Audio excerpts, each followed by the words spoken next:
बिहार में 92,133 करोड़ का घपला। छापेमारी की तैयारी, डर के मारे भाग रहे नेता। बिहार में 92,133 करोड़ का घपला हुआ तो हड़कंप मच गया। और तो और नेता जी से जवाब मांगा गया तो नेताजी को जैसे सांप सूंघ गया हो। लेकिन इस घपले का तो पता चलेगा ही, क्योंकि अब पड़ेगा छापा और नेता के मुंह खोले जाएंगे, क्योंकि तैयारी पूरी हो चुकी है। दरअसल हिसाब किताब में गड़बड़ी हुई और 92,133 करोड़ का घपला हो गया। ये पैसा कौन खा गया? बिहार की जनता को नेताओं ने क्या वाकई बेवकूफ बनाया? आज हम इसी पर बेबाकी से सवाल पूछेंगे। नमस्कार, कैपिटल टीवी का खास शो बेबाक सवाल देख रहे हैं आप। मैं हूं आपके साथ हर्ष भारद्वाज। बिहार में 92,133 करोड़ रुपए किसने और कहां खर्च किया, इसका हिसाब किताब ही नहीं है, जिसके बाद बेबाकी से सवाल पूछे जा रहे हैं। कहां गया 92,133 करोड़? कैसे हुआ इतना बड़ा हेरफेर? किस नेता ने इतनी बड़ी गड़बड़ी की? कैग रिपोर्ट पर सरकार देगी जवाब। कैग रिपोर्ट में कहां कहां खामियां मिली? बिहार विधानसभा में वित्त विभाग के मंत्री विजेंद्र यादव ने सीएजी की रिपोर्ट पेश की। उन्होंने गुरुवार को नियंत्रण महालेखा परीक्षक यानी सीएजी से प्राप्त लेखा परीक्षा को सदन के पटल पर रखा। इसमें जिला परिवहन कार्यालयों की प्रगति की रिपोर्ट समेत अन्य कई रिपोर्ट शामिल हैं। कैग की रिपोर्ट पढ़ने के बाद सब लोग काफी हैरान हैं।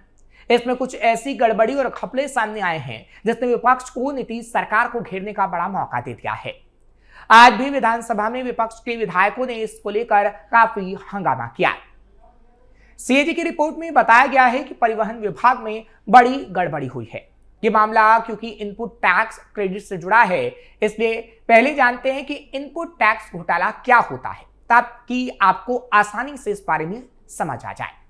Chanakya institute of political rights and research के अध्यक्ष और वरिष्ठ पत्रकार सुनील कुमार सिन्हा बताते हैं कि ये सीधे तौर पर जीएसटी से जुड़ा मामला है। जब कोई व्यवसायी सामान बेचता है और वो ग्राहक से जो टैक्स वसूलता है तो आउटपुट टैक्स कहते हैं। इस आउटपुट टैक्स में से वो अपनी खरीदारी पर पहले दिए गए टैक्स यानी इनपुट टैक्स को घटा देता है। बाकी जो राशि बचती है वो सरकार को देनी होती है। अब सवाल ये है कि इससे जुड़ा क्या है घोटाला? इनपुट टैक्स क्रेडिट में गड़बड़ी क्यों हुई? सवाल ये भी कि इतनी बड़ी गड़बड़ी आखिर किसने की? इनपुट टैक्स क्रेडिट पर काबू पाने में सरकार विफल कैसे हो गई? वरिष्ठ पत्रकार सुनील कुमार सिन्हा बताते हैं कि सीएजी की रिपोर्ट में बताया गया है कि इनपुट टैक्स क्रेडिट पर काबू पाने में सरकार विफल रही है। 12 अंचलों की जांच में टैक्स देने वाले 22 करदाताओं ने लगभग 1,167.89 करोड़ रुपए का इनपुट टैक्स क्रेडिट ले लिया। जांच में यह पता चला कि इन 22 करदाताओं को 914 करोड़ 51 लाख रुपए मिलने चाहिए थे। रिपोर्ट में बताया गया कि पटना सिटी ट्रांसपोर्टर ने बाइक से 2 करोड़ 32 लाख रुपए की माल ढुलाई कर ली। इसके आधार पर 19,32,000 रुपए इनपुट टैक्स क्रेडिट दूसरे को ट्रांसफर कर दिया गया। इतना ही नहीं, ये ढुलाई के लिए जो वाहन उपयोग में दिखाए गए वो चोरी और स्क्रैप में जा चुके थे। ऐसी 9 गाड़ियों को माल परिवहन में दिखाया गया, जिससे अब सवाल उठ रहे हैं और गड़बड़ी सामने आ रही है। धोबी बलथरी चेकपोस्ट गड़बड़ी का मामला क्या? सीएजी की रिपोर्ट में बताया गया है जिले के धोबी और गोपालगंज जिले के बलथरी चेकपोस्ट पर बिना जुर्माना लिए ही वाहनों को छोड़ दिया जाता था। इतना ही नहीं, कुछ ऐसे भी जांच करते पाए गए जिनके पास ऐसा करने का अधिकार ही नहीं था। पुल पर बिना जांच किए ही वाहन चालकों को पास किया जा रहा था। इतना ही नहीं, दोनों चेकपोस्ट पर गलत कागज वाले वाहन चालकों को भी छोड़ दिया जाता था, जिसकी जानकारी कैग रिपोर्ट में भी दी गई है। पुल निर्माण के लिए 5 करोड़ 35 लाख रुपए कैसे हुए बेकार? अब इसकी भी जानकारी आपको देते हैं, क्योंकि लौरिया नरकटियागंज मुख्य मार्ग पर विश्व प्रसिद्ध अशोक स्तंभ के समीप अधूरे निर्मित पुल के निर्माण पर 5 करोड़ 35 लाख रुपए खर्च कर दिया गया। हालांकि अशोक स्तंभ के कारण पुरातत्विक विभाग ने आपत्ति जताई। इसके बाद इस पुल निर्माण के काम को रोक दिया गया। रिपोर्ट में कहा गया कि पुल के निर्माण में खर्च किए गए रुपए बेकार हो गए। यानी आप समझिए कि पैसा लगाया भी गया और बताया गया कि पैसा बेकार हो गया। कहां कहां खामियां मिली? सीएजी की रिपोर्ट में आयुष्मान योजना के क्रियान्वयन में भी गंभीर खामियों का खुलासा हुआ है। इसके लिए खारिज हुए लगभग 14,015 मामले में से 8,371 में पूर्व प्राधिकरण पैनल डॉक्टरों की ओर से समय पर कार्रवाई नहीं हुई। इसमें गलत पैकेज चुने गए और निर्देश का पालन भी नहीं हुआ। इस कारण आयुष्मान योजना के 60% आवेदन रद्द हो गए। हालांकि जैसे ही रिपोर्ट सामने आई, विपक्ष सरकार पर हमलावर हो गई। आयुष्मान योजना का पूरा डेटा आपको आगे देंगे, लेकिन उससे पहले हम विपक्ष के सवालों को उठा देते हैं। उसके बाद आपको बताएंगे कि आयुष्मान कार्ड को लेकर किस तरीके से घोटाला हुआ। नेता प्रतिपक्ष ने क्या कहा? वहीं नेता प्रतिपक्ष तेजस्वी यादव ने कहा कि बिहार भ्रष्टाचार का गढ़ बन गया है। बिहार सरकार के हर विभाग और योजना में भ्रष्टाचार है। नीतीश सरकार ने 72,000 करोड़ का घोटाला कर दिया, पर इतनी बड़ी राशि का कहीं अता पता ही नहीं है। सरकार को इस पर जवाब देना चाहिए। हवा में ही आवास योजना का घर बनकर तैयार हो गया। टैक्स की चोरी हुई, इनपुट क्रेडिट टैक्स पर 250 करोड़ का घोटाला हुआ, लेकिन सरकार जवाब नहीं दे पा रही है। राजद विधायक ने क्या आरोप लगाए? इतना ही नहीं, राजद विधायक भी सरकार पर हमलावर होते नजर आए।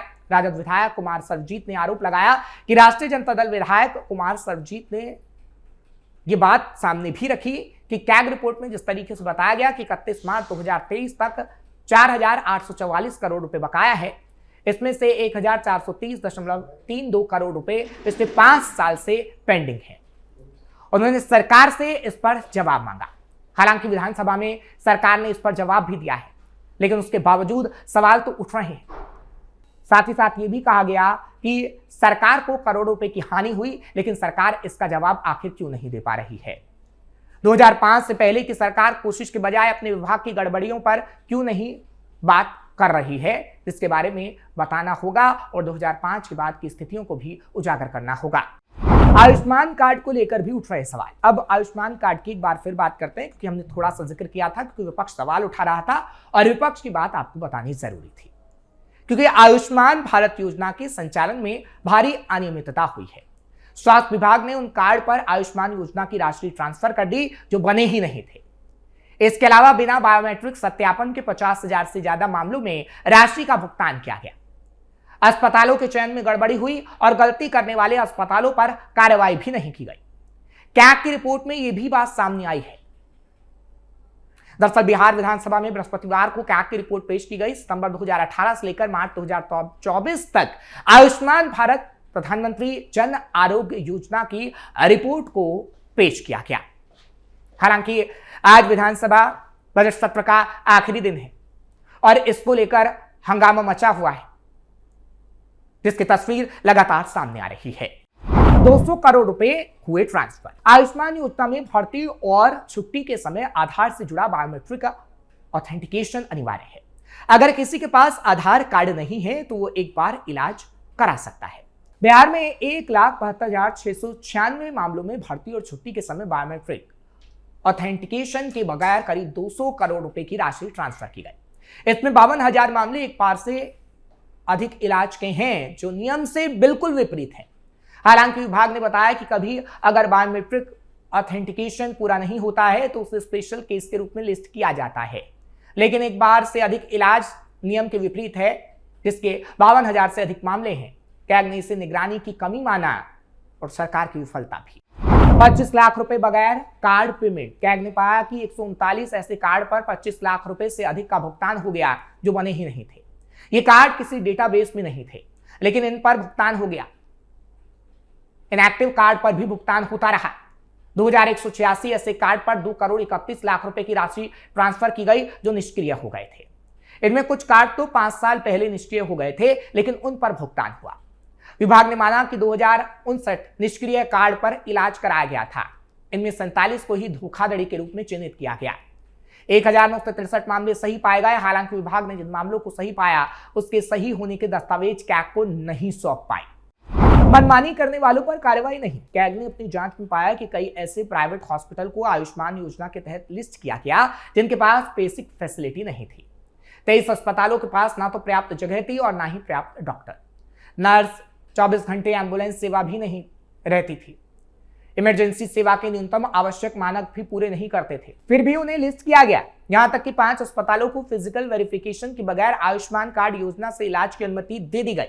अप्रैल 2020 से मार्च 2024 तक में 23 निजी अस्पतालों को निलंबित किया गया, लेकिन विभाग ने इन पर समय से जुर्माना लगाने, FIR करने जैसी आवश्यकता कार्रवाई नहीं की। यानी आवश्यकता थी कार्रवाई करने की, लेकिन आवश्यक कार्रवाई नहीं की गई, जिससे साफ तौर पर सवाल उठ रहे हैं कि जो गड़बड़ी हुई है वो सही है या फिर गलत, क्योंकि जो इशारा मिल रहा है वो तो गड़बड़ी का ही दिखाता है। लेकिन सरकार इस पर जवाब आखिर क्या देती है, क्योंकि आज विधानसभा बजट सत्र का आखिरी दिन है। उसके बाद क्या विपक्ष सत्ता पक्ष से इस पर सवाल पूछेगा या फिर इस कैग रिपोर्ट को हम देखेंगे कि वो ठंडे बस्ते में चला जाएगा। हमारा काम सवाल पूछना था, तो बेबाकी से सवाल पूछा गया, सत्ता पक्ष को इस पर जवाब देना होगा। आपको ये खबर कैसी लगी कमेंट सेक्शन में जरूर बताएं। खबर को लाइक शेयर करें, कैपिटल टीवी को सब्सक्राइब करना मत भूलिएगा।